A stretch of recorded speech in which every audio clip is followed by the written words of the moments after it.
ఇప్పుడు వచ్చేసరికి చంద్రబాబు గారి హయాంలో పట్టణాల్లో అత్యాధునిక నాగరికతతో G+3 టిట్కో ఇల్లు కట్టివ్వడం జరిగింది. సంబంధించినంత వరకు ఇప్పటి వరకు 4 సంవత్సరాలైన ఆ టిట్కో ఇల్లు కూడా ఏమైనా పరిస్థితి ఏర్పడుతుంది. అదేవిధంగా తీసుకుంటే ప్రతి ఒక్కళ్ళకి ఇళ్ల పట్టాలు ఇచ్చి ఇల్లు కట్టుకునేందుకు వీలుగా చాలా తక్కువ వడ్డీతో రుణాలు కూడా ఇప్పిస్తానన్నారు. అది ఎంతవరకు జరిగింది మీ నియోజకవర్గంలో? అదేవిధంగా చూసుకుంటే సంబంధించినంత వరకు గృహ నిర్మాణ శాఖ మంత్రి వాళ్ళు దీని గురించి పట్టించుకునే పరిస్థితి ఏర్పడుతుంది. దాని మీద మీరు ఇప్పుడు ఇళ్ల పట్టాలనేది కేవలం ఇక్కడ ఉన్న రాజకీయ నాయకుల లబ్ధి కోసమే పెట్టిన అది ఆ పంపిణీ కార్యక్రమం. అది ఎకరం 10 లక్షల రూపాయలు కొని ప్రభుత్వం దగ్గర 50 లక్షల రూపాయలు సొమ్ము చేసుకుని తీసుకోవడానికి తప్పితే ఎక్కడిచ్చారండి? ఇవాళ ఆ రోజున ముఖ్యమంత్రి గారు ఏం చెప్పాడు? నదీ పరివాహక ప్రాంతాల కట్టాలు ఉంటాయి లేదని చెప్పేసి ప్రజావేదికను కూల్చేశాడు ఆయన ఆ రోజున. మీ పిల్లలు ఇంటర్మీడియట్ మరియు ఎంసెట్ చదువుతూ సబ్జెక్ట్స్ లో కన్ఫ్యూజ్ అవుతున్నారా? కాన్ఫిడెన్స్ లెవెల్ తక్కువగా ఉందా? రిపీటెడ్ మిస్టేక్స్ చేస్తున్నారా? అయితే మీకోసమే ఉంది రైజ్ యాప్.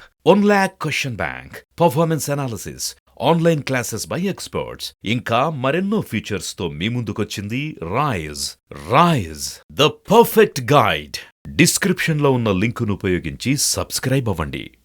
ఈ రోజున మా నియోజకవర్గంలో చూసుకుంటే నదీ పరివాహక ప్రాంతాలకు తీసుకెళ్ళి ఎడ్లంక ఉందండి. అక్కడ కనీసం మనుషులు వెళ్తానికి వీలు కాదు. ఈ రోజు కూడా డెవలప్మెంట్ కాలేదు. తీసుకెళ్ళి ఎక్కడో మీరు నదీ పరివాహక ప్రాంతాల్లో ఇచ్చేస్తే వాళ్ళ రైతులు ఎలాగా అడుగుతారు? వాళ్ళు లబ్ధిదారులు ఎవరు కూడా వాళ్ళు మీరు ఇచ్చినటువంటి మీరు సెంటు 1/2 సెంటుకి వాళ్ళ అక్కడికి వెళ్ళి ఉండటానికి ఎవరు ఇష్టపడతలేదు. కేవలం మీ లాభం కోసం స్వలాభం కోసం చేసినారు తప్పితే ఇవాళ వరకు కూడా మౌలిక సదుపాయాలు ఏది కల్పించలేదు. వాళ్ళకి రోడ్లు లేవు, అక్కడ డ్రైనేజీలు లేవు, కరెంటు లేదు. కనీసం అక్కడ ఇల్లు కట్టుకోవడానికి వాళ్ళకి సరైన వసతులు లేక వాళ్ళు ఎవరు కూడా లబ్ధిదారులు ఎవరు అక్కడికి వెళ్ళకపోవడం ఇదే తాత్కారణం. ఇది ఈ ప్రభుత్వం వచ్చిన తర్వాత కేవలం వీళ్ళ ధనార్జన తప్పితే ప్రజల యొక్క అవసరాలు కానీ ప్రజల యొక్క సంక్షేమం కానీ వీళ్ళకి అవసరం లేదండి. అదేవిధంగా తీసుకుంటే ఇప్పుడు వచ్చేసరికి కొత్తగా వినబడుతుంది ఏంటంటే మీరు కనుక ఏమన్నా ఆస్తులు కొనుక్కున్నా సంబంధించినంత వరకు దాని యొక్క ఒరిజినల్ డాక్యుమెంట్స్ మీ దగ్గర ఉంటాయంట. సంబంధించినంత వరకు జిరాక్స్లు మనకి ఇస్తారంట. ఒరిజినల్ డాక్యుమెంట్స్ ఏమో జగన్ గారి దగ్గర, దానికి సంబంధించిన జిరాక్స్లు ఏమో మనకి ఇస్తారంటున్నారు. దాని మీద మీరేమంటారు? అండి, మేము పుస్తకాలు చదువుకున్నాం చిన్నప్పుడు. పిచ్చి తొగ్గలక్క ఇటువరకు కూడా ఉండేవాడు పాలన చదువుకున్నాం. కానీ వాళ్ళ వాస్తవంగా చూస్తూ ఉన్నాం. నా డబ్బులతో నేను ఏదైనా ఒక ఆస్తి కొనుక్కున్నప్పుడు దానికి సంబంధించిన పత్రాలు నాకు హామీ అండి. నేను రేపొద్దున నా పిల్లలకి లేదా ఇంకోళ్ళకి నా ఆస్తిని ఇలా ఫార్వర్డ్ చేసుకుంటూ వెళ్ళాలంటే గతం నుంచి కూడా ఇవాళ రాజశేఖర రెడ్డి గారు ఏదైనా సంపాదించారు లేకపోతే రాజారెడ్డి గారు సంపాదించారంటే వాళ్ళకి వాళ్ళ ఏంటి కొనమానం ఏంటండి? వాళ్ళ కాగితాలే కదా, పత్రాలే కదా వాళ్ళకి. వాళ్ళ జగన్మోహన్ రెడ్డి గారికి అవి లేకపోతే నీ ఆస్తి లేకుండా ఏం తెలిసింది మీకు? రేపొద్దున రిజిస్టర్ ఆఫీస్కి వెళ్ళి ఎత్తుకుంటారా మీరు? కేవలం ఇది అనాలోచిత నిర్ణయం అండి. ఇది ప్రజలని ఏదో రకంగా రేపొద్దున దీని ద్వారా ప్రజల దగ్గర ఉన్నటువంటి ఆస్తులు కూడా కొల్లగొట్టే ప్రయత్నం అని అనుకుంటా ఉన్నాను. ఇది మాత్రం. అదేవిధంగా తీసుకుంటే ఇప్పుడు వచ్చేసరికి ప్రధానంగా లోకేష్ గారు పాదయాత్ర చేసే సమయంలో జగన్ గారు చేస్తున్నటువంటి కుట్రలన్నీ బయట పెడుతున్నారని చెప్పి తెలుగుదేశం శ్రేణులు కానివచ్చు, జనసేన శ్రేణులు కానివచ్చు అనుకుంటున్నారు. దాని మీద మీరేమంటారు?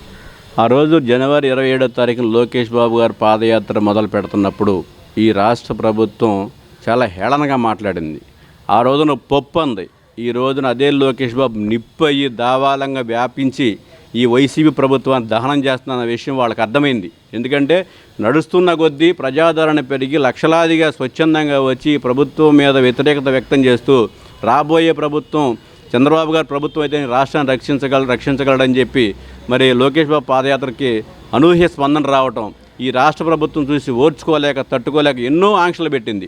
వాలంటీర్ని అరెస్ట్ చేసింది, లేదా తప్పుడు కేసులు పెట్టి ఎంతోమందిని తీసుకెళ్ళి లోపలేయటము, మరి మైకులున్న వాహనాలు లాక్కోవడం, ఆయన కనీసం నిలబడటానికి కుర్చీ కూడా లేకోకుండా స్టూల్ మీద నుంచున్నా సరే లాగేసి ఆయన పడేయటం, ఆయన కూడా నానా ఇబ్బందులు పెట్టడం జరిగింది.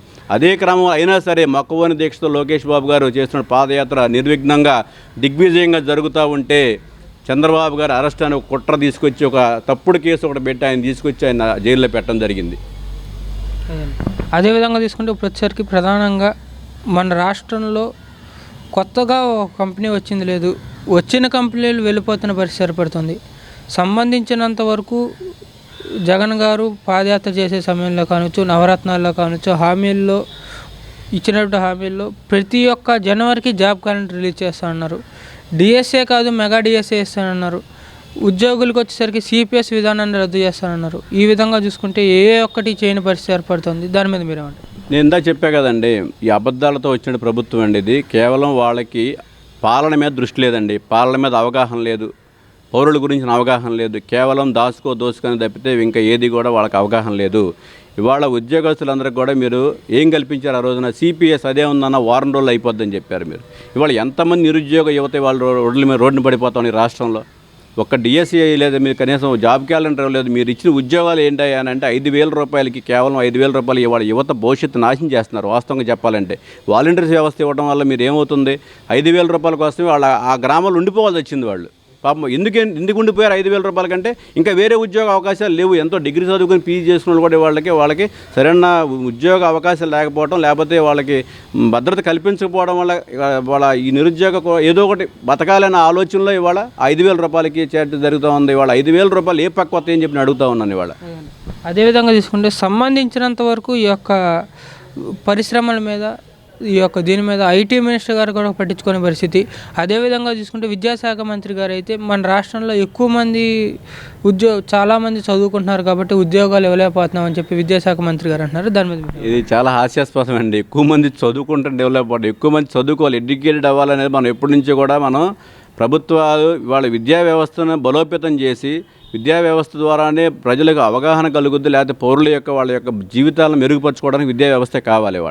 ఇవాళ మన రాష్ట్రం నుంచి ఎంతోమంది తెలుగు ప్రజలు వెళ్ళి ఇతర దేశాల్లో ఉద్యోగాలు చేసుకుంటూ లక్షలాది రూపాయల జీతాలు తీసుకుంటూ సంపాదించుకురాబట్టే వాళ్ళు ఎంతో కొంత కొన్ని కుటుంబాలు అనేవాళ్ళు గౌరవంగా బతకగలుగుతున్నారు. విద్య లేనిదే ఏమీ లేదు. విద్య లేకపోతే తెలివి ఉండదు మనకి. తెలివి లేనప్పుడు ఆటోమేటిక్గా ఏమవుద్దంటే అన్ని అరాచకాలు మొత్తం మొదలవుతాయి.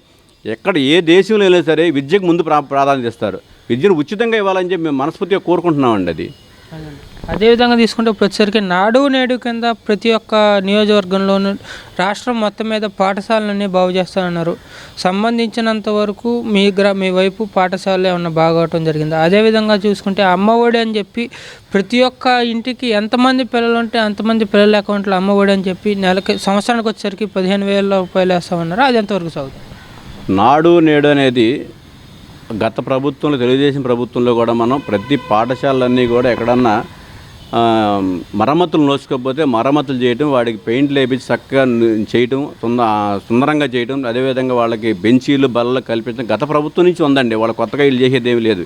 వాళ్ళు ఏంటంటే కేవలం కేంద్ర ప్రభుత్వం నిధులు వస్తుంటే ఎన్ఆర్జీఎస్ నిధులను ఏదో రకంగా ఖర్చు పెట్టాలన్న ఆలోచనలో వాళ్ళు నాడు నేడు ప్రోగ్రాం తీసుకున్నారు తప్పితే దానిలో వాస్తవం లేదు. ఇంకోటి ఏంటంటే మీరు ఇప్పుడు అడిగింది అది అమ్మఒడి అని చెప్పారు, నాన్నకు బుడ్డి చేతిలో పెట్టారు. అమ్మఒడి అని చెప్పి నాన్నకు బుడ్డి చేతిలో పెట్టారు. 15,000 రూపాయలు ఇస్తామని చెప్పి అప్పుడేం చెప్పారు? ఆ రోజు ఎలక్షన్ హామీలు ఏం చెప్పారు? మీరు తిరుగుతూ ఎంతమంది ఉండే పిల్లలకి అంతమందికి 15,000 రూపాయలు ఇస్తామని చెప్పారు. ఈరోజు ఏమైంది? మాట మార్చారు, మడం తిప్పారు. ఒకళ్ళకి ఇస్తున్నారు, ఒకళ్ళకి కూడా సరిగ్గా ఇస్తున్నారా? మళ్ళీ అందులో స్కూల్ మెయింటెనెన్స్ అని చెప్పేసి 2,000 రూపాయలు తీసుకుంటున్నారు వాళ్ళ దగ్గర నుంచి. అంటే ఏది కూడా సక్రమంగా నెరవేర్చే పరిస్థితి లేదు ఈ ప్రభుత్వం అని చెప్పి తెలియజేస్తున్నాను. అదేవిధంగా తీసుకుంటే ప్రధానంగా జగన్ గారు పాదయాత్ర చేస్తున్న సమయంలో ఇచ్చిన హామీల్లో మొదటిది వచ్చేసరికి నాకు గనక ఎక్కువ మంది ఎంపీలు ఇస్తే కేంద్రం మెడవంచైన ప్రత్యేక హోదా తీసుకొస్తా అన్నారు. రెండోది వచ్చేసరికి నేను గనక మద్యపాన నిషేధం చేయకపోతే మళ్ళీ ఓట్లు అడగడానికి రానని చెప్పి అన్నారు. దీని మీద మీరేమంటారు? ఇప్పుడు 25 మంది ఎంపీలు ఇస్తే కేంద్రం మెడలు వంచడమేమో కానీ గౌరవ ముఖ్యమంత్రి గారు మాత్రం నడుము వంచారు వాళ్ళ దగ్గరికి వెళ్ళి. ఆయన కేసుల కోసం మోకరిల్లారని చెప్పి నేను అనుకుంటా ఉన్నా. మరి ఇంతమంది ఎంపీలు ఇస్తే 22 మంది ఎంపీలు ఇస్తే ఏ రోజునన్నా ఈ రాష్ట్రం విషయం మీద మాట్లాడిన ఎంపీ పౌరులందరూ కూడా ఇవాళ సోషల్ మీడియా ద్వారా సామాజిక మాధ్యమాల ద్వారా చూస్తారు. ప్రతి ఒక్క కార్యక్రమం చూస్తున్నారు. ఇవాళ లైవ్ వస్తూ ఉంది మనకి. ఏ రోజునన్నా ఈ రాష్ట్రం గురించి ఫైట్ చేశారు ఎప్పుడన్నా కానీ వెళ్ళి? నేను అడుగుతూ ఉన్నాను. అదేవిధంగా మద్యం మరి ఇవాళ ఏరులై పారుతూ ఉంది. ప్రతి గ్రామంలో కూడా బెల్ట్ షాపులు పెట్టారు. ఇవాళ ఈ రాష్ట్ర ప్రభుత్వం నడుస్తుందే మద్యం వచ్చిన ఆదాయం మీద నడుస్తూ ఉంది. రానున్న 25 ఏళ్లకు కూడా మద్యం మీద ఆదాయం ఎంత చూపించి కూడా మీరు అప్పు తీసుకుని వాళ్ళ రాష్ట్రం నడుపుతూ ఉంది. ఇంకా మద్య నిషేధం ఎక్కడ చేస్తారు మీరు? అది కూడా మాట తప్పినట్టే వీళ్ళు.